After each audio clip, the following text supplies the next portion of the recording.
এখানে প্রধানত তিন ধরনের রাজনীতি চলে।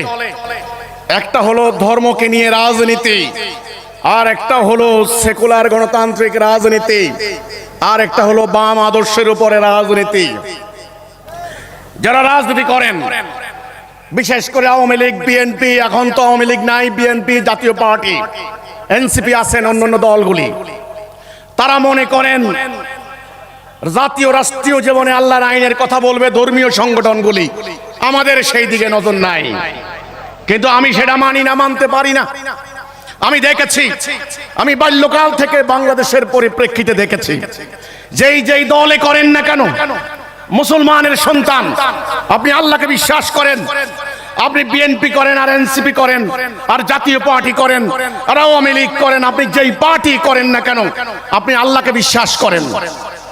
আপনি হজ করতে যান, নির্বাচনের আগে মাজারে গিয়ে মাজারে সিন্নি দেন, আজান দিলে নামাজে পড়তে যান, জুমার দিনে আপনারা কোটটা লাগিয়ে ইমামতি ইমাম সাহেবের পিছনে গিয়ে দাঁড়ান। তাহলে আপনারা তো আল্লাহকে বিশ্বাস করেন। আপনাদের এই বিশ্বাসের সূত্র ধরে আপনারা মনে করছেন আল্লাহ দেওয়া বিধান প্রতিষ্ঠা হলে বোধহয় আমাদের নেতৃত্ব কর্তৃত্ব চলে যাবে, খতম হয়ে যাবে। না, আমি বলতে চাই ইসলাম সম্মানিত করার জন্য এসেছে। ইসলামের নবী যখন আরবে জাজিরাতুল আরবে দিন প্রতিষ্ঠা করেছিলেন, তখন যেই ট্রাইবের যেই প্রধান ছিলেন, তিনি যখন ঈমান আনলেন, রাসূলুল্লাহ বললেন, ঠিক আছে, এখন থেকে তুমি এই গোত্রের আমির, তুমি এই গোত্রের প্রধান।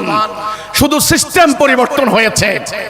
আমি যারা বাংলাদেশে রাজনীতি করেন, যারা সেকুলার আন্দোলন করেন, যারা গণতান্ত্রিক আন্দোলন করেন, যারা বাম আন্দোলন করেন এবং যারা ইসলামী আন্দোলন করেন, আমি সবাইকে বলতে চাই, ভাইরা আমার, আসুন না একটা কাতারে আমরা ঐক্যবদ্ধ হই, একটা কলেমার পতাকা তলে ঐক্যবদ্ধ হই। লা ইলাহা ইল্লাল্লাহ। আমরা আল্লাহর বিধান ছাড়া কারো বিধান মানি না। আমি হলফ করে বলতে পারি, আল্লাহর বিধানের উপরে যদি আপনারা একটা রাষ্ট্র ব্যবস্থা কায়েম করতে পারেন, আপনাদের সম্মান, আপনাদের ইজ্জত, আপনাদের গৌরব অক্ষুণ্ণ থাকবে। আপনাদের যার যার মর্যাদা, যার যার শিক্ষাগত যোগ্যতা, যার যার অভিজ্ঞতা রয়েছে, সেই অভিজ্ঞতা মোতাবেক আপনি রাষ্ট্রে ভূমিকা রাখতে পারবেন।